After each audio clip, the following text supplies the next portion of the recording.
Howdy, Ags. Welcome to Aggie Growth Hacks, the podcast dedicated to helping entrepreneurs improve their business, connecting with other Aggie entrepreneurs, and supporting one another. I'm your host, Greg Martin, Fighting Texas Aggie class of 2001. I'm your co-host, Chris Hunter, Fighting Texas Aggie class of 1998. Whoop! We got a little story for you, Ags. Doug Groves, Fighting Texas Aggie class of 1982, is the owner of Program Insurance Group, a full-service insurance company that has developed a niche of serving franchisees and franchisors in all 50 states. Insurance is in Doug's blood, and he has passed that love of supporting entrepreneurs onto all three of his kids who are in the company. So pass it back and listen up to Doug as he shares some really good bull. Well, Doug, thank you so much for joining us on Aggie Growth Hacks. I'm excited to be able to learn about you and learn about your company. When I moved back to Bryan College Station about 7 or 8 years ago, one of the first people that I met was your son, Heath. And so you've got two boys in the BCS area who are entrepreneurs, who are helping entrepreneurs. So love having you on Aggie Growth Hacks. Love talking to an entrepreneurial family. Thanks so much for joining us. Oh, we're glad to be here this morning. And we do have two boys over there starting it up in Bryan College Station and a daughter that kind of keeps us all in line here at Georgetown. That's great. Well, how about you tell us a little bit about yourself? Tell us a little bit about Program Insurance Group. How did it start? Where are you now? Program Insurance Group was an evolution from an insurance agency that was called DADY, D-A-D-Y Insurance in Georgetown. It had been here about 30 years, and I was in the insurance business and out of Austin, Texas. And I kind of always had eyes on the little DADY insurance agency. I tried to buy it. Actually, over time, I was with a firm called Capital City Insurance that my father had started, and I bought it. Really got bored, sold it. Out of boredom and no direction, nothing to do. And the kids weren't in the business. Dwight was in the real estate business. Heath had a restaurant in Bryan College Station. My daughter was a CPA for KPMG. And so I had nothing to teach, nobody to listen. So I just sold Capital City Insurance. And shortly thereafter, the DADY guy walked into my office and said he wanted to sell his insurance agency. And I said, oh, heck, I just got out of the business. And I said, hang on just a second. So I decided to buy it. We rocked along as DADY for a couple of years. That was in 2010, by the way. Capital City ran from 1968 to 2010, and I sold it out of our family and bought this little insurance agency in Georgetown, Texas. And lo and behold, 3 kids showed up and said, hey, we think we want to do what Dad does, and we like your lifestyle and what you do. And so Dwight came first. My daughter came second. And Heath ended up closing down the restaurant in Bryan College Station and came third.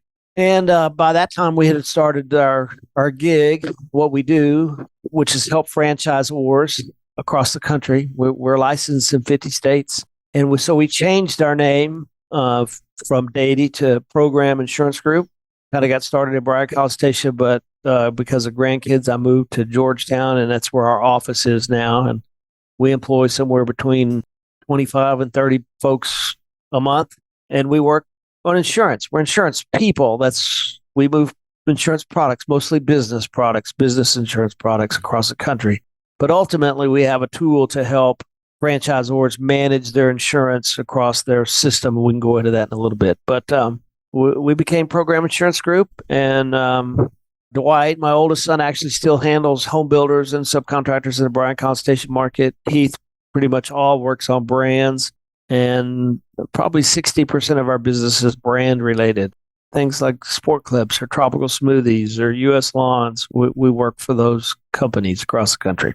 But it's been a good ride.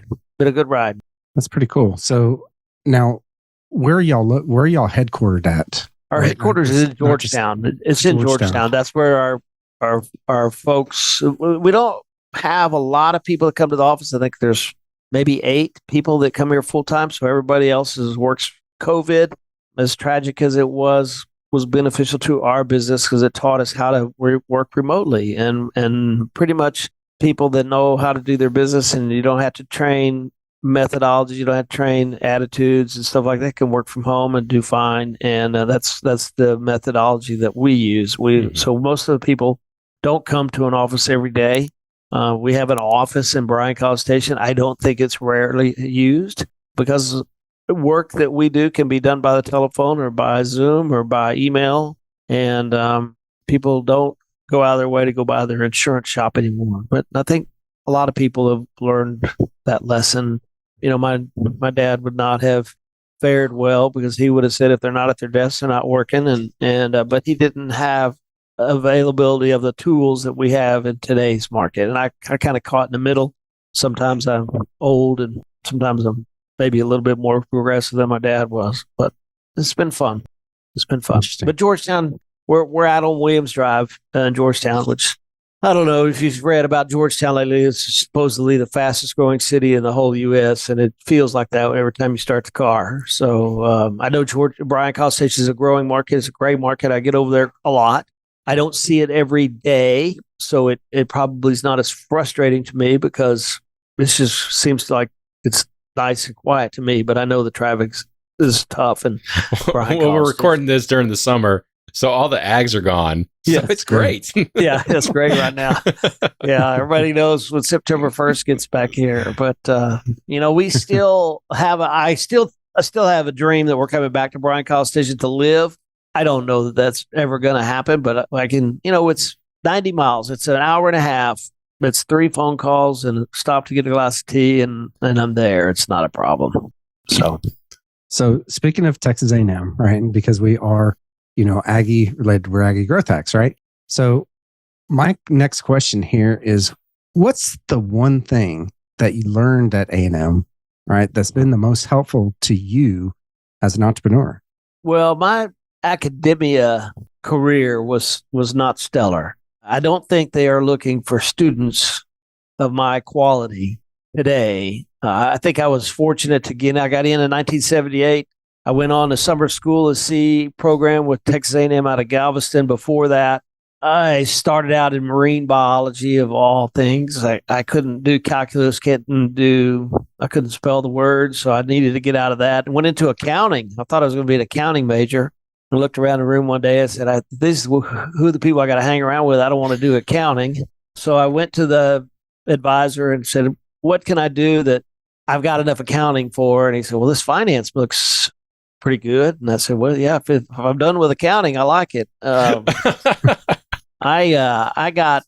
was on the dean's list almost every semester I was there, and not the good dean's list. I was on the bad dean's list. In fact, I took 2 vacations from Texas A&M. I took one after my sophomore year and took one after my junior year, thinking that I'd never come back.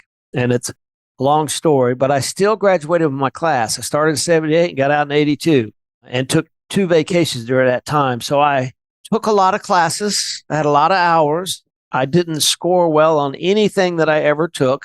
But I learned, and I'm that way today. I learn what I want to learn out of a situation or a conference.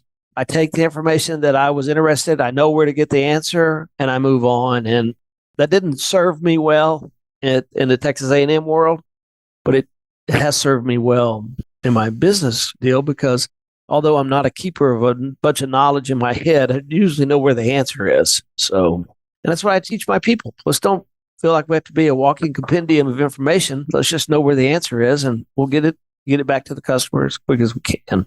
But the one thing that I learned, I had a Texas A&M senior ring when I got vacationed for the last time. Went to work for a bank in Austin that's no longer there, but I found out that having a degree was more important. A piece of paper was more important than a ring. I thought I had a ring and I probably didn't need to graduate and I'd just go ahead and run my business career. I was sorely mistaken. I didn't feel like I was getting treated fairly in the business world. So I went back to Texas A&M and begged my way back into so I could finish my degree plan. And probably sticking with it was the best thing that I ever had done. Probably the best thing I've ever done. But it was probably more important that my kids with the A&M, I got a 8, 10, and 12 class out of there that were all way more attentive to what they were trying to teach at A&M than I was. So, or as far as you know, that's what it is. Yeah, as far as I know. Yeah, I think I'm glad I got mine when I did because I don't think I'd be there again. Well, Doug, I heard throughout that entire story that one of the things that A&M probably didn't bring out in you or didn't create in you, but solidified in you was just determination and stick to it. And just, I'm going to set myself forward. I'm going to overcome this challenge. I'm going to get that, not only the ring, but the degree, and I'm going to move on with my life. But kind of bringing that forward, and how has that helped you now in your biggest challenge? What's the biggest challenge that you've got in your business, and how are you and your team overcoming it through your standards, your values, your processes? Well, probably the biggest disappointment in the insurance business is our sales cycle is very long. In other words, from the time that we meet a potential customer to the time that we turn them into a real customer, that could be a long period of time. It could be a 3-year process. It could be a 2-year process. It can be, I've had customers that we've called on and wanted, and we don't win. We're failing, and we're not failing, but we're not moving the ball as quick as sometimes people want to move the ball, and people have relationships. They're typically already buying our product services from somebody else. We have to actually get them to fire their current provider. And if you can't talk the customer into doing that, then that's very difficult to do. You need to find out if that customer is buying from their brother-in-law, or is it their sister, their insurance agent. Those are types of things that don't have anything to do with the insurance business, but have a lot to do with the buying decision. And a lot of times the buying decision doesn't go in our favor. And we can't get mad, and we can't throw rocks, and we can't call the customer a bad guy. We just got to go back and saddle back up and realize what we did wrong the first time. And we got to be back in there the second or the third or fourth time. It doesn't matter. It's going to come back around. And probably the best advice that everybody hears, and everybody, I don't know where they taught it, but they taught us, don't burn those bridges, because you got to cross it again one day, and you want to cross it with your head up, not your head hanging. And I think that's probably what I learned more than anything. And our business is a slow, great business. It is a wonderful business because of the renewal, the ability to build a following. And that's what we're about. But it's not going to happen overnight. And it's not going to happen really. You got to put 3 to 5 years in, and you turn around in 3 to 5 years, you go, wow, this is a really good decision. I'm glad I made it. But it's a tough. That's a long 3 to 5 years. Yeah. It's a tough one, because people do get very disappointed. They didn't wonder why. They had the product, they had the price, they did everything they were supposed to do, and they don't get the business. And normally you don't get the business because of the guy in the mirror. So you got to figure out what the guy in the mirror do wrong, or what can the guy in the mirror do better. Maybe you didn't do anything wrong. Maybe it takes a while for the customer to realize that they're not getting the service that they thought they were getting. So that's probably my academic career, was keeping my head down, not getting discouraged, and knowing I wanted a Texas A&M diploma. And when you had to knuckle down, you can make an A. So it almost sounds like you've got to do the same thing, in the insurance business, right? You've got to knuckle down and tough it out for those 3 to 5 years. Yeah, we have to help the customer in some manner. Typically, a lot of times, the help that we're providing doesn't have anything to do with our product suite. We do sell insurance. That's how we get paid. That's how we pay all the grocery bills. But we've got to be able to help. We got to figure out what the customer is not getting, typically from their insurance provider, and what we can do to help them smooth that. What keeps them up at night? What bothers them about their either their insurance program, or the way it's being handled, or their claims, or something like that. We got to get to the bottom of that. And that's a time deal and an effort. So let's dig in a little bit more into Progressive Insurance Group.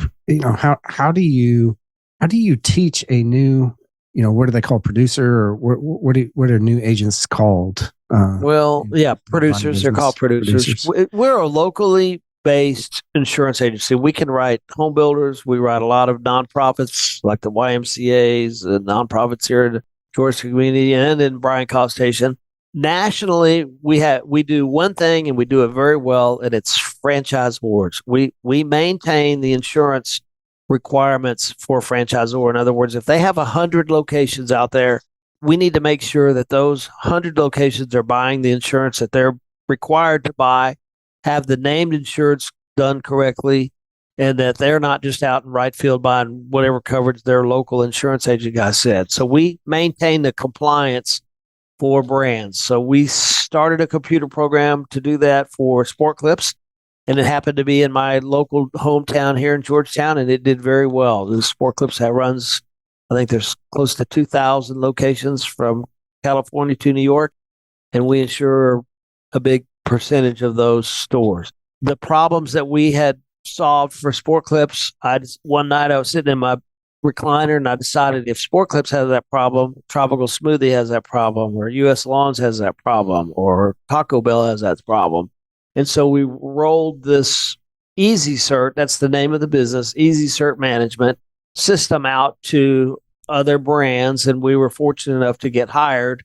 And 7 to 10 years later, we probably do work for 25 brands countrywide and we can sell all the, in all the U.S. states, even Hawaii. So we can set up a brand standard for a particular brand and handle it the way the brand wants to be done. And we do that the same all the way across the country, so that franchise is a business in a box. One of the things that you have to handle when you're in a business in a box is insurance, but we need some standards in the way that insurance is handled. And that's what we do. And we like it. But Doug, that standard is not only from the high level franchisor standpoint, so if I'm Sports Clip corporate, I'm going to go to each one of my franchisees and say, okay, here's the type of insurance you need to have. But you said that they're nationwide. So how in the world do you also help that franchisee with the state, their banking requirements to be able to manage all of the different types of insurance and renewals and all that stuff? Yeah, you have to be licensed. We had to be licensed in all 50 states. Very few insurance agencies that you meet on the street they're going to be licensed in the states that they sell their business. Like Texas, there's a lot of guys that are only licensed in Texas because they never leave Texas. Or they'll be licensed in the 4 states that surround them. Louisiana guys might be licensed in Texas and Oklahoma and Arkansas because their customers periodically travel to those places. Well, when we set up our business to do franchisors that are interested in selling their franchise system in every 50 state, we can't go to the franchisor and say, oh, by the way, all those ones you're writing up on the East Coast, we're not licensed up there. You're going to have to find your own insurance guy. Well, the franchisor doesn't understand that. They want to pick an operation that can handle it, can come to their conferences, can write articles, can be involved in their system or all their system. And so we had to make a change and become licensed in all states. And it's not difficult. It's just time consuming. You got to fill out the paperwork, send 2 box tops in, $25. I mean, they're all over the board what they require. And then each state will have little bitty different changes. Workers' compensation is quite a bit different in different states. Some are monolithic states, some are not. Some states don't require workers' compensation. Well, one state, which is our home state, Texas. So it's a little bit different than everywhere else. But there's those changes. California is expensive and it's hard to ride in California, but there are people that ride insurance in California. So it had to change a mindset on our team to realize that we're not just working in Texas. And when I talk to an insurance company and they say, well, we don't write those in Texas. I said, I'm not talking to you about Texas. I'm talking to you about Florida. I'm talking to you about New York because we have 2 brands that are working there right now. And they, oh, I get it. Okay. So it's just a mindset change and a business plan change, but there's not a lot of us. Was that a huge investment in order for you? Well, it was time consuming, and we had to have a staff person monitor our licensing in all the states. And some states you have to have individual people working in that state have to be licensed, and not just me. But yeah, I mean, it was just a change. When I owned Capital City Insurance, I think we were only licensed in Texas. We only wrote Texas stuff. And we never, if you were in Florida, we didn't care, and weren't going to worry about your insurance in Florida. But we do care now. And the funny thing and the neat thing is people, when they buy a franchise business, typically they're not right out of college. That's the only business that they have. It does happen, but typically that guy or that girl has already been successful doing something else and is redeploying capital somewhere, somehow. So they might own the strip center. They might own a golf course. They might own an airplane. And once we get involved with the franchise business, it's amazing the business that we get to work on that comes through the franchise system to our insurance agency. And it's cool from A to Z. It's really unique. Our computer system, our compliance software program, we've been very fortunate. It's been well received in the franchisor market. There's 4,000 franchisors in the U.S. We don't need them all. We don't even need 50. But if we had 30 sport clubs, we'd be rolling. But we like small ones. We like new emerging franchisors, and they might have 3 units, but they want to get to 100 units. Those are the guys that I like because they're going to be working hard. Interesting. So, one of the things that we ask here on Aggie Growth Hacks is surrounding your big, hairy, audacious goal. What's your mission?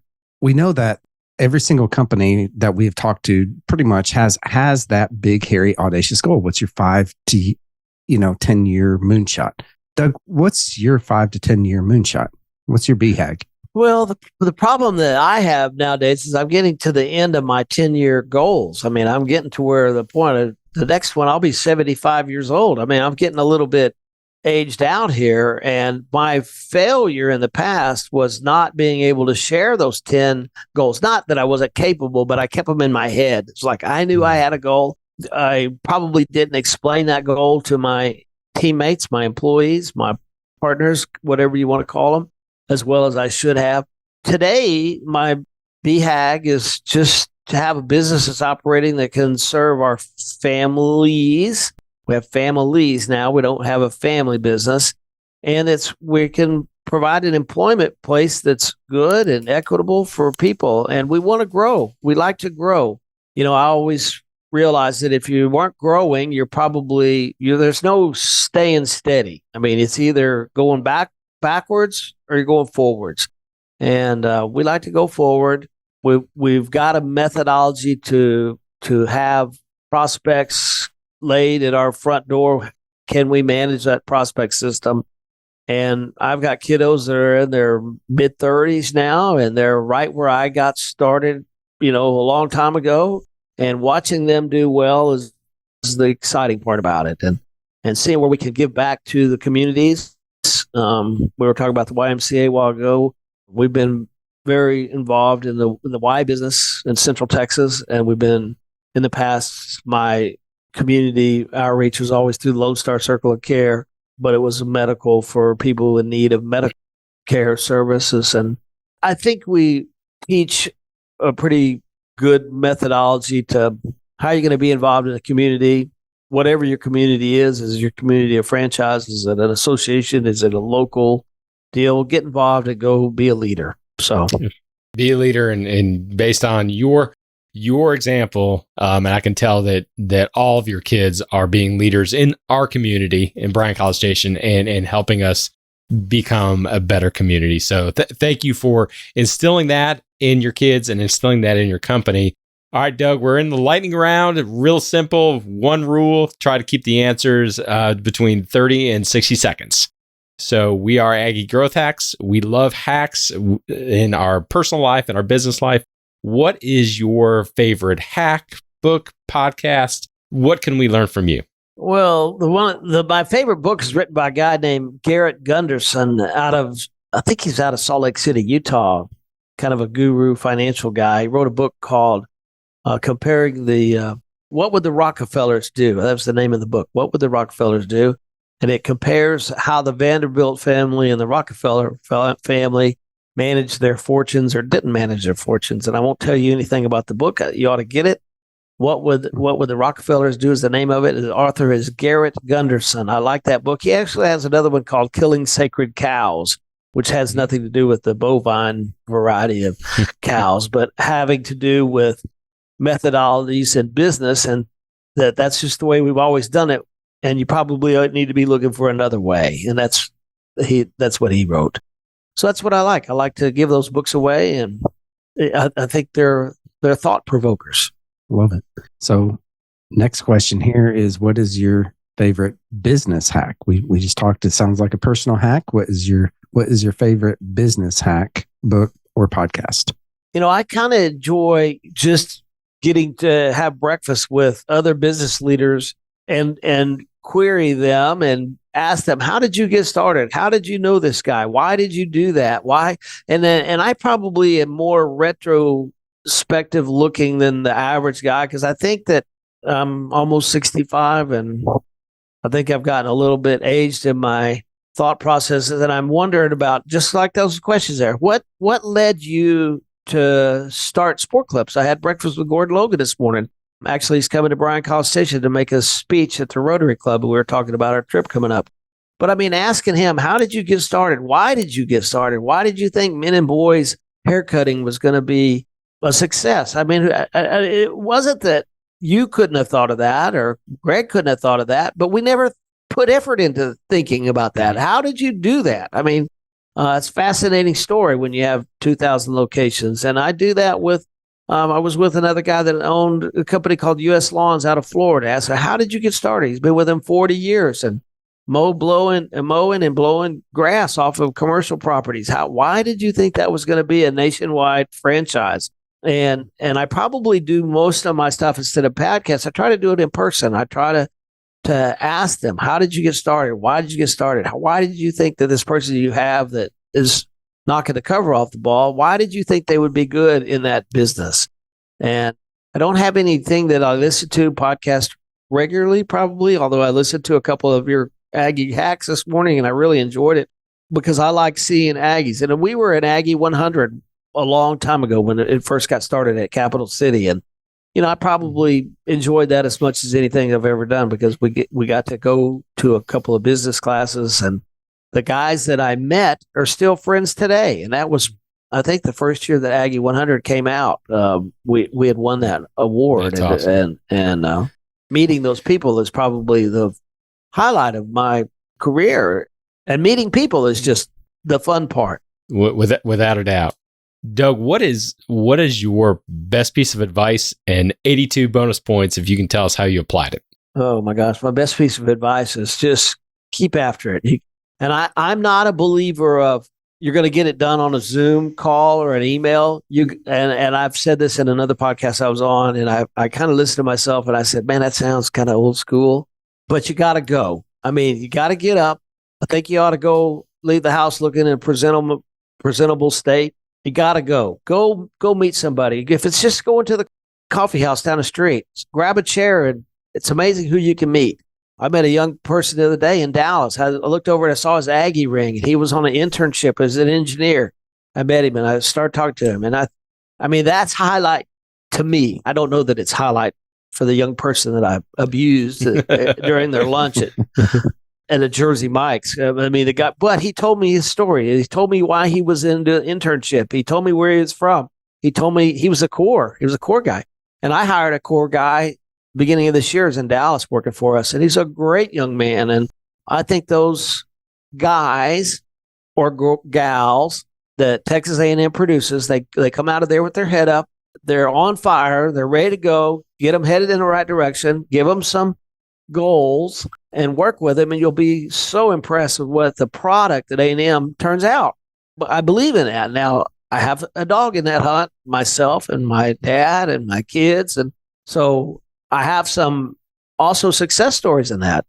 Everybody that comes out of A&M seems to be pretty good, and I like their product. Awesome. Love it. Well, Doug, how can the Aggie Growth Hacks family get in touch with you, and how can we support and encourage you? Well, Doug Groves. My email is doug@pigbcs.com. I love emails. I answer emails. I try not to. I know there's a lot of books that tell you how much time you should have portioned to email and don't live your life on email. But I mean, I answer emails pretty quickly, and we're on the web at www.pigbcs.com. And our easy search system is easysearchmanagement.com, but all that's on the website. You can find us. And if you have questions, if you have issues on insurance, that's what we're about. We're standard independent insurance agency. We have the Travelers, the Hartfords, the State Autos. We have companies that aren't in Texas because we deal with outside of Texas. So I wrote a house yesterday in Whitefish, Montana. So somebody here is tired of it being 103 and said, I think I'm going to Whitefish. And so we were happy to be able to help them on their home insurance, even though we don't do that many homes. We can do it. Well, Doug, thank you so much for sharing your story, sharing your tenacity and your grit and your stick-to-itiveness. Thank you for joining us on Aggie Growth Hacks. We really enjoyed it today. Let us know if we can help you. We're glad to be here. Well, how about that, Ags? Was that pretty cool or what? I know that I had a ton of takeaways from Doug on that interview. What was your biggest takeaways there, Greg? Well, I really loved how at the beginning of our conversation, Doug talked about the biggest challenge that he has, i.e. the long sales cycle. And, he's right. Selling insurance, that can be a multi-year challenge that you have to overcome, but he's overcoming it through not only his attitude of saying, if I don't make a sale, then I have to look in the mirror, because most likely it was, what did the guy in the mirror do wrong? And so how can I improve that? How can I not have the attitude of, that entrepreneur just doesn't know what he's talking about, he's not fair? Is always bring it back and saying, how can I bring more value? How can I be clearer? How can I make sure that we're serving our clients? So that's pretty cool how he's overcoming it. But then too, he developed what I think is a pretty unique and groundbreaking technological advantage in saying that I can come in and through the Easy Cert program, whether you're a franchisor in Maine or California, Hawaii, wherever you are, there are insurance requirements that you have to adhere to. And he and his team built a computer system that allows not only the franchisor, but the franchisee to be able to see that easily and to take care of it in a timely manner and to make sure that all the issues are resolved. And talk about bringing and laying prospects at your feet to be able to shorten that sales cycle.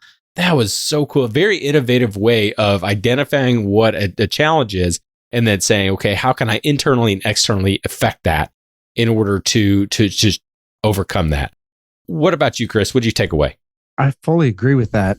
My biggest takeaway really was surrounding, how he talked about that his hack was to have breakfast with business leaders and simply ask them questions about them and their business and how they got to where they're at. And I say that that's my takeaway because that's literally what we do here on Aggie Growth Hacks, right? 100%. That was literally why you and I started this podcast, 3 years ago?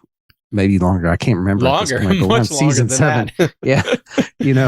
But that was literally why we did it, because we wanted to learn, what makes businesses tick, and there's a lot of takeaways that I have from this entire journey, but that really resonated with me. Now I do have a bonus, right? And it kind of ties right into what you were talking about.